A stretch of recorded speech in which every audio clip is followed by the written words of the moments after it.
Welcome back. My name is Matthew Flanigan with Wargamer.com, and this is part 2 of Wargamer.com's after action report of the new game, Wargame Air-Land Battle. In the previous version, I had focused a lot on, or in the previous video, I'm sorry, I had focused a lot on the actual battle gameplay and kind of gave you some looks at the campaign as it progressed through the battlefield. There's quite a few battles that are going to be fought out in this video, but for the most part I'm just going to be showing kind of more of the strategic level, or the grand tactical level, if you want to call it that, rather than the actual battles here, since we didn't get a good chance to look at kind of the overview map. There's no doubt the heart of this game is at the battlefield level, but there are several campaigns which do give you a good grasp of some tactics. Definitely tactics are somewhat important in this game from a strategic level. Obviously a battlefield level, they're very important. So you can kind of see I'm kind of editing out the actual battles. One interesting thing here is there are these random events which will pop up, and you've probably already seen them several times since this video was started just a few moments ago. But there are random events which will occur in between battles and different days. Things like aircraft carriers arriving, giving you more airstrikes, which can reduce your enemy's initiative. And initiative is important. Those are the little yellow squares you see when you click on a unit, which affect how many units you get to place on the battlefield when you go in. You can call in airstrikes, chemical weapons strikes. Chemical weapon strikes do more damage than airstrikes, but airstrikes are cheaper, essentially. So on that top left there, you've got a political point balance you can use to call in things like chemical weapons and airstrikes.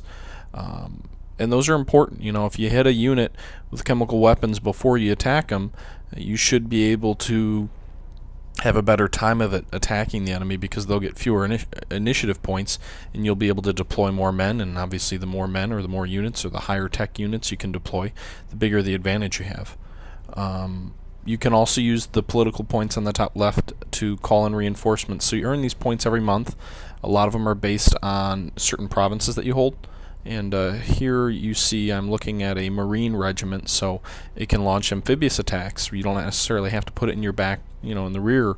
You can actually use it as an offensive reinforcement, so I'm calling it in there into Stockholm. The enemy has, the Allies or NATO has 2 units in the province just north of Stockholm, but I can deal with Stockholm much quicker by bringing in an amphibious unit right behind them.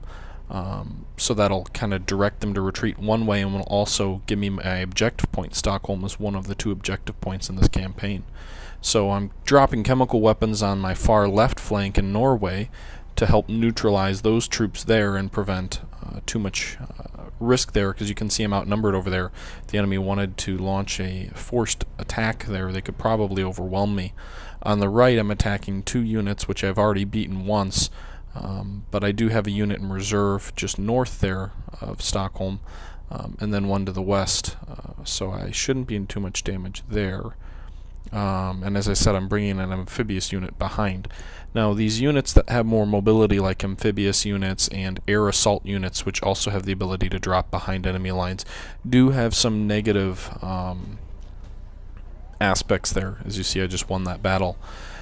In the sense that they won't come with as many heavy weapons as an armored unit, which might have to be deployed in the rear of your line and can't be forward deployed straight into a battle. So it might take him a couple of days to get up and ready, but those other units are more expensive and come with more tanks and things like that. Anyway, once the battles are all resolved, as you can see here, a day ends, and then you get more of those random events. Initiative points are expended in battle, so as you use as you fight a battle, you lose casualties, and it can impact your initiative. And the lower your initiative, the fewer troops you can bring in to the next battle. You can rest and relax your unit to regain your initiative, but obviously that will slow down the forward momentum of your campaign. So as you see here, I've been doing pretty well on the battles. I'm not simulating these. I don't want you to think that you can simulate. You really can't. But I am playing through the battles and editing them out. So it probably looks like I'm simulating, but like I said, I'm not. I'm just kind of trying to speed up the campaign. I did record everything. I could put it all together in one video, but It was over 3 hours of footage.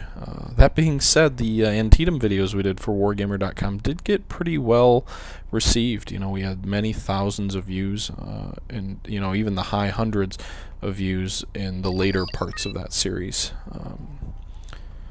So let's see here.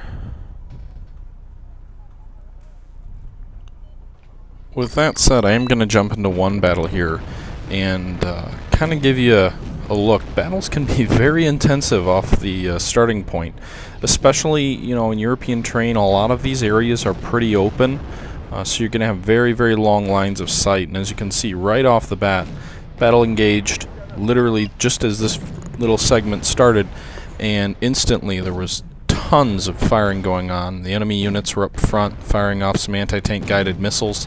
They've really hit.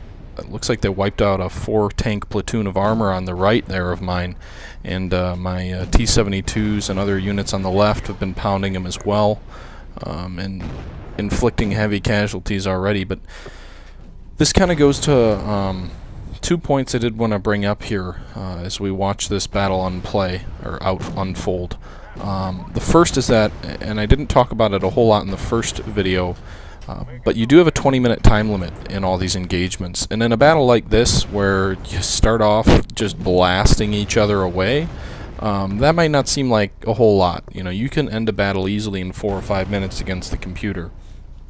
But that is something that in the single-player campaign, sometimes battles feel a bit rushed. It feels like you've got to sprint across the other side of the map to win. And while there's certainly some element to that, you know, in armored warfare, speed is of the essence. You've got to keep moving or you're going to get destroyed, especially in a conflict where no doubt there would be tactical nuclear weapons being used. Not that you can outrun a nuke, but if you keep changing your position, it certainly limits the effectiveness of any kind of attempt to drop a tactical weapon on you like that. But as I was saying, you know, you really have to race through battles. And there were the one time I did lose in this, it was because in this campaign, it was because my time ran out. And it's just, it can be very frustrating sometimes where you might obliterate almost an entire enemy unit and the battle continues because you run out of time. You know, the enemy can lose 99% of their men, but as long as they have one command vehicle left and they don't hit those point totals on the right there, after 20 minutes, if your battle ends, the enemy essentially gets to fight again the next day, and there really is no consequence to the units they lost. That's a little bit of an exaggeration in the sense that a regiment might only have 20, 30, 40, you know, T-72s, and that's how many you have maximum to deploy. And for every one destroyed, those don't carry over. So in that sense, it's kind of like a dynamic campaign. They do market it as a dynamic campaign, where your losses carry over battle to battle. But at least in, I would say, 75% of the campaigns, which are of the shorter variety, the longer ones, those losses definitely matter.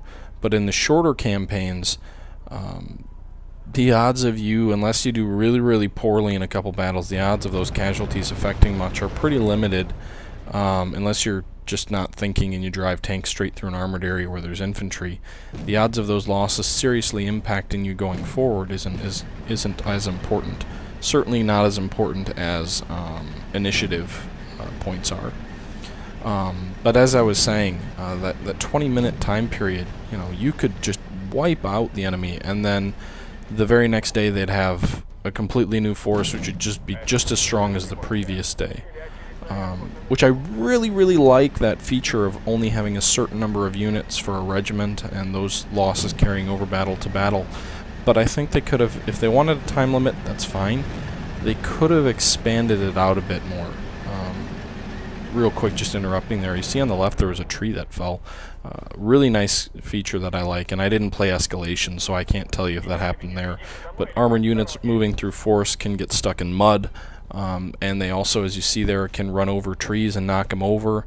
So it's kind of got a dynamic environment there, a destructible environment there, which is a nice feature. I mean, this is a great game. Don't get this little criticism here wrong. I'm not saying that it's not a great game. It really is a fantastic strategy game.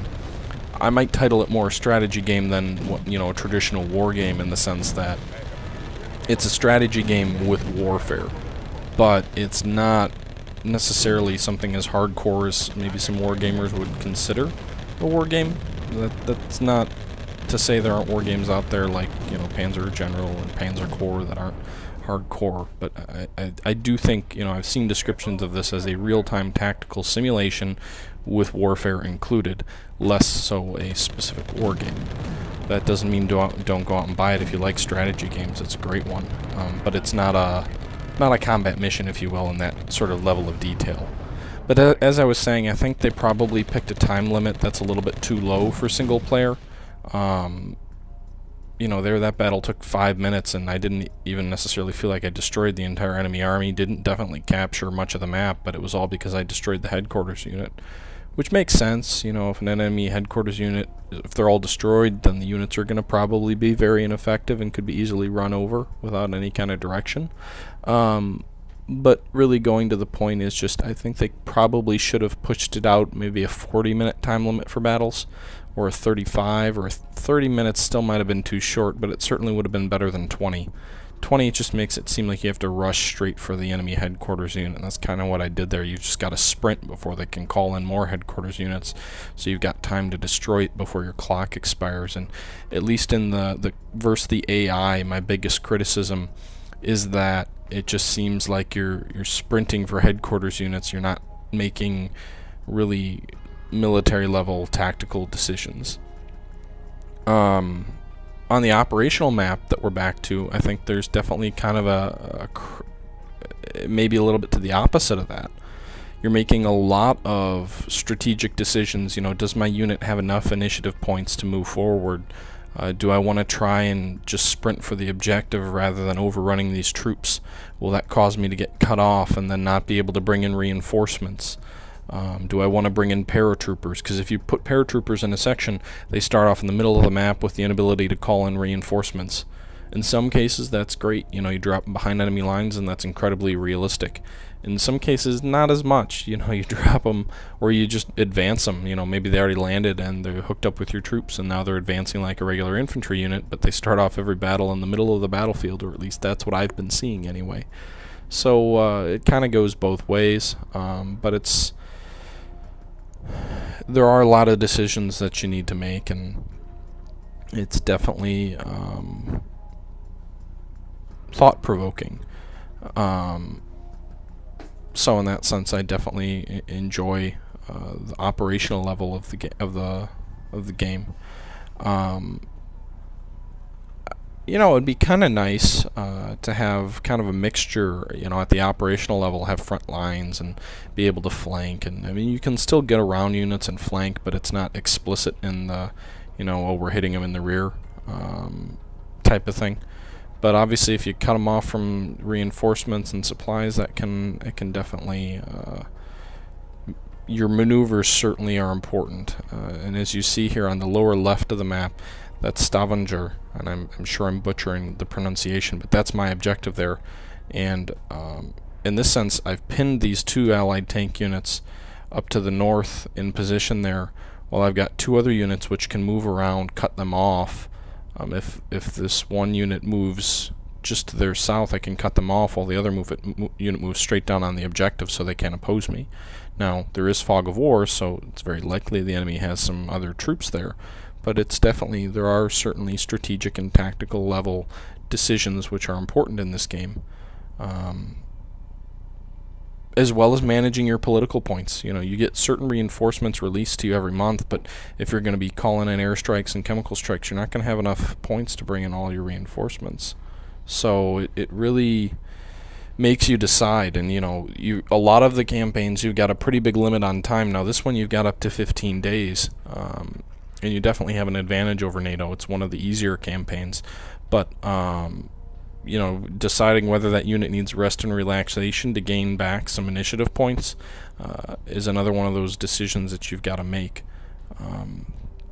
So from that sense, it's definitely a very, very thought-provoking, very interesting, and it's not an easy game. There's a lot of different choices there. As you saw, I was scrolling through them. Some of them are security dogs, some of them to kind of maintain your positions in your rear, some of them are aerial cover units. That was one that I just showed, where basically you can call in aerial cover, which will prevent the enemy from being able to use air units in a battle that takes place in that hex.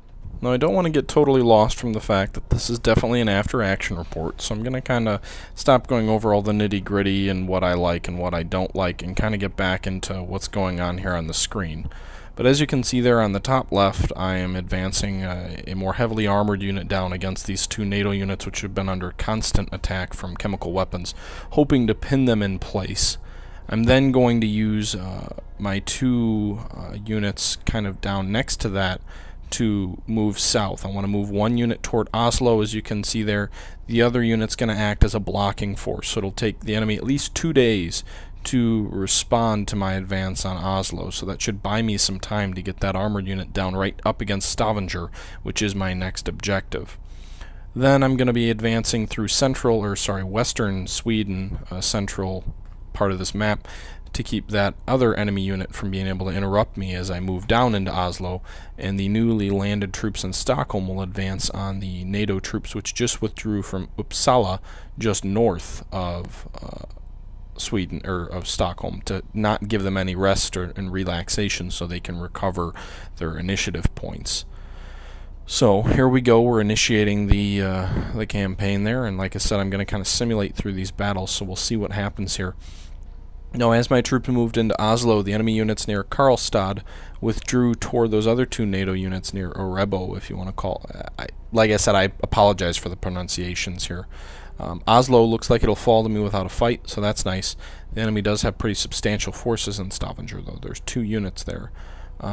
That being said, the road is more or less open there. The enemy has withdrawn 1 unit from that northern force in Norway, further south to Bergen, to possibly form a strong wall along the coast.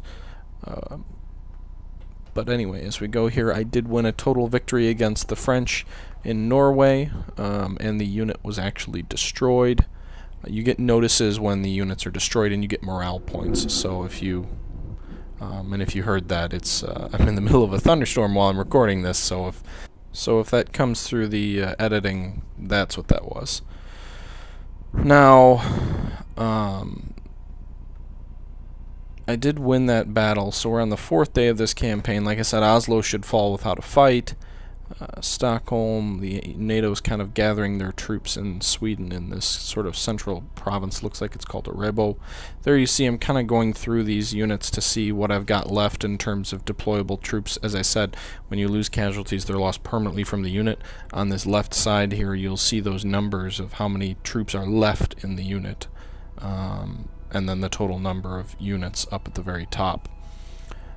So my units in general are doing pretty well. The enemy's been hit pretty hard with bombers and chemical strikes, which I find interesting because Russia, while they always had a pretty capable fighter force, never really had the bombing force, the tactical strike force that NATO did. They had the Su-25, which was a phenomenal ground attack aircraft, much like the American A-10.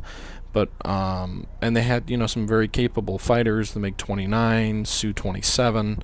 I don't know if that was out by this point. And they had, like I said, they definitely had capable fighters, but when it came to ground strike, I'm not sure they had anything other than the Su-25. Certainly when I think these bombing campaigns, I think more strategic bombing, but I guess it may not be representing strategic bombing.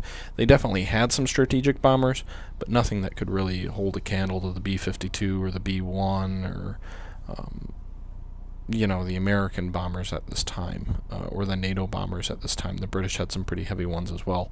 The Tu-16 was, adequate. The backfire was very good, but more of the Russian bombers, I guess maybe it's just they didn't get many chances for strategic bombing like the NATO ones did in Korea and Vietnam and the Persian Gulf. So maybe I'm just kind of generalizing here.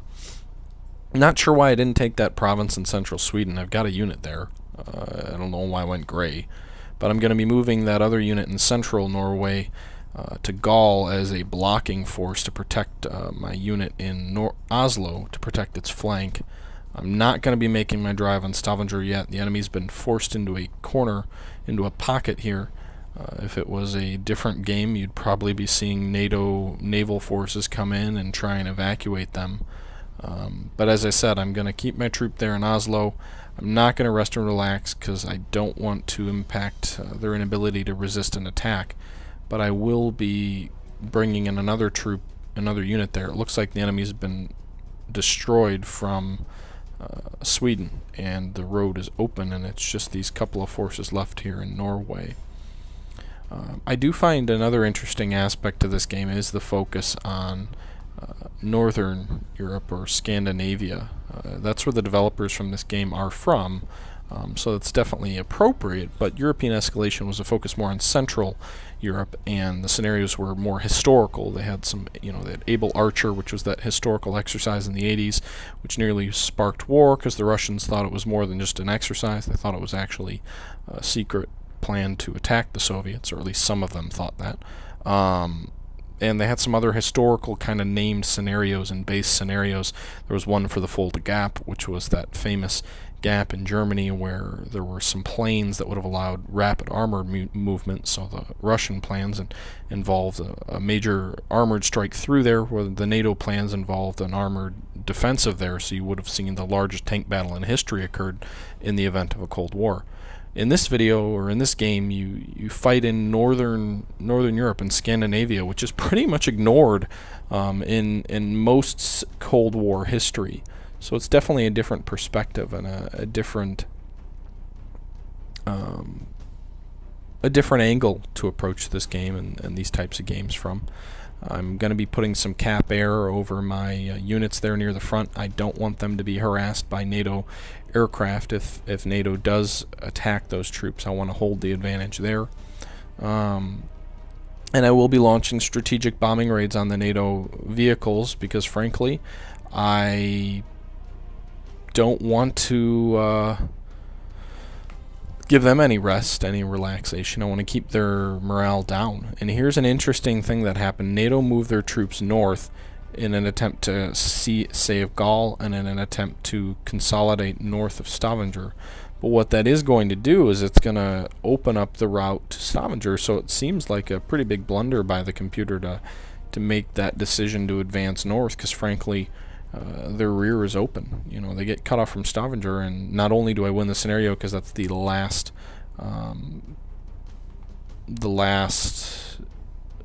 objective point. You take an objective point, you win.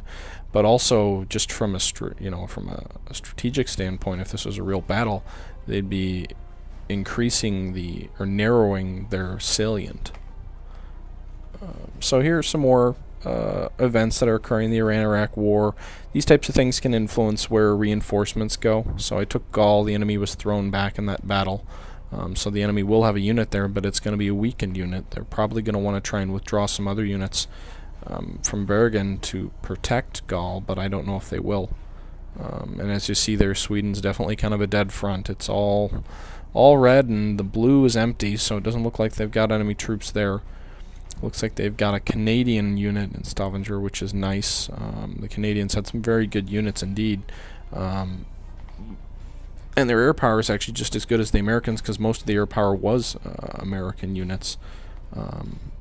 But I don't know. I'm not sure if I'm scared of the Canadians, so I guess we'll see. I'm going to drop some chemical weapons on the troops in Bergen. That has a more impact on them. 2 initiative points lost. And I'm going to strategic bomb Stavanger. I want to keep those 3 tanks in place. I don't want to let them strike back, and I want to put the most hurt on those, so since there's a concentration there, I should be able to be more effective against them. Whereas the 1 unit might only lose 1 initiative point, but it's also only 1 unit. I'll also put strategic air cover over my units, so if the enemy launches any bombing strikes, I won't suffer from those.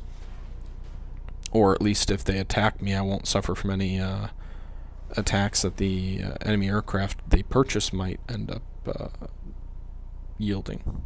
I'll keep advancing in Sweden, but that's not really as important here. So I'm going to launch my naval assault unit through Stavanger. I'll launch my guards motorized regiment here, And let's see, I'll probably keep the units in Gaul and Elengo in place, hopefully just to keep those NATO troops pinned. I don't want to attack a 3 stack if I don't have to here. So there's a conflict. NATO troops moved north there, and doesn't look like my troops made it into Stavanger yet this turn. I don't know if it looks like the enemy launched a cruise missile attack on my units there, impacting their initiative. So that bombardment or cruise missile attack on my troops may have slowed them down. That's one other thing in this game worth bringing up. It doesn't seem like terrain has too much of an impact on movement. And while the Scandinavian aspect of this game is very interesting and different, you would think that the mountainous terrain of near the border of Norway and Sweden would have some kind of impact on troop movements and speeds, whereas along the coast, maybe not in Norway, but in certain parts of Sweden where there's less mountainous terrain, you'd be able to move quicker. That being said, that doesn't seem to be a feature in here. I also do want to point out, while I brought up the time limits in battle being sort of a negative aspect, it was not something that I believe affects multiplayer all too much. Also, multiplayer is a bit less vulnerable because you do have the option for 10 on 10, which can lead to some epic battles and also, more command posts, so it's not as easy to destroy the enemy right off the bat.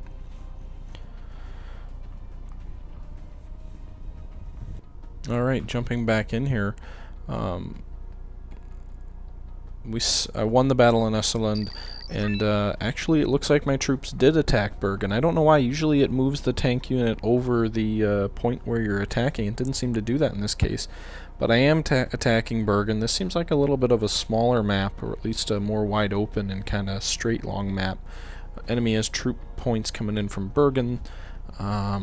I'm not attacking Bergen, I'm sorry, I'm attacking Stavanger. And I'm going to be deploying here with my troops here, so I'm going to deploy some of these ASUs, which are basically like assault guns. They're not very good against armor. They're over 20 years old. They were popular in the 60s, but these scenarios all take place in the 80s. That being said, I don't have tanks, so this unit of mine has no armor other than these ASUs, so I'm going to have to use them. So I'm going to go armor heavy. Against the computer, it seems like you can go a lot more armor heavy, just something to keep in mind. Then you're going to be able to go against humans who maybe use their infantry more effectively. That's another thing from the Soviet standpoint. The armor seems very, very good indeed, but the anti-tank missiles of NATO seem to have the advantage in that sense. So just something worth keeping in mind. I am going to place a extra headquarters unit there because you can never be too careful. You obviously don't want both of you don't want to be stuck on one headquarter unit, because if it gets destroyed, it is the end of the game. And I'm going to be putting some troops up here to protect it from any potential enemy assault. Regular troops have some anti-tank weapons. There's also a lot of anti-tank units, and there are also Stinger units, so if the enemy brings in air units, I'll be able to shoot them down, hopefully. But anyway, let's see here. Well-balanced troops or forces definitely can be a big advantage in this game, and they can be very effective because, like I said, many infantry units have very good anti-tank weapons. That being said, if your goal is to rush the enemy HQ before they're able to get established, armor, in my experience so far, has been probably the most effective unit to do that with here. You can also call in supply units, which can resupply your troops. That's something I didn't mention before. Your vehicles have a limited amount of fuel and ammo. Your troops have a limited amount of ammo. Supply vehicles can bring more in, although it is something where a forward operating base, which can also be built before a scenario starts, is going to be far more valuable, as it doesn't really have a limit, versus supply trucks are not going to fill up. A platoon of tanks will eat up all the supplies of a couple of trucks, 1 or 2 trucks, and they won't get all their ammo filled up or all their fuel filled up if they're pretty low, which is pretty realistic. I mean, those vehicles consumed a lot, maybe not from a fuel standpoint, but from an ammo standpoint. One truck's not going to have, well, it might have 500 rounds of ammo. Maybe I'm wrong there.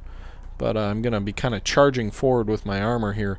As I said, against the computer, you can definitely kind of try and swamp it before it has the chance to get up and running, and you can end a lot of these battles very quickly. So that's kind of the route I'm going to go here. I'm going to kind of try and blitzkrieg them off the map and win this. If I win this battle, the game is over. I will win the game because this is the last objective point.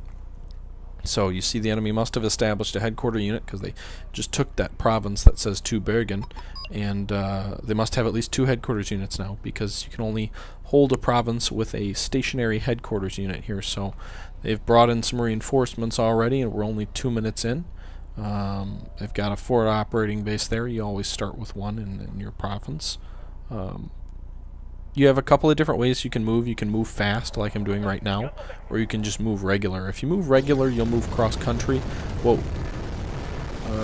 Enemy seems to have ambushed me. Looks like an anti-tank weapon or anti-aircraft weapon, and some troops there in the woods. My units are definitely very vulnerable. As I said, those tanks are very obsolete by the mid-80s. But if you do a fast move, your tanks will move across roads. If you do a regular move, they will move across open terrain.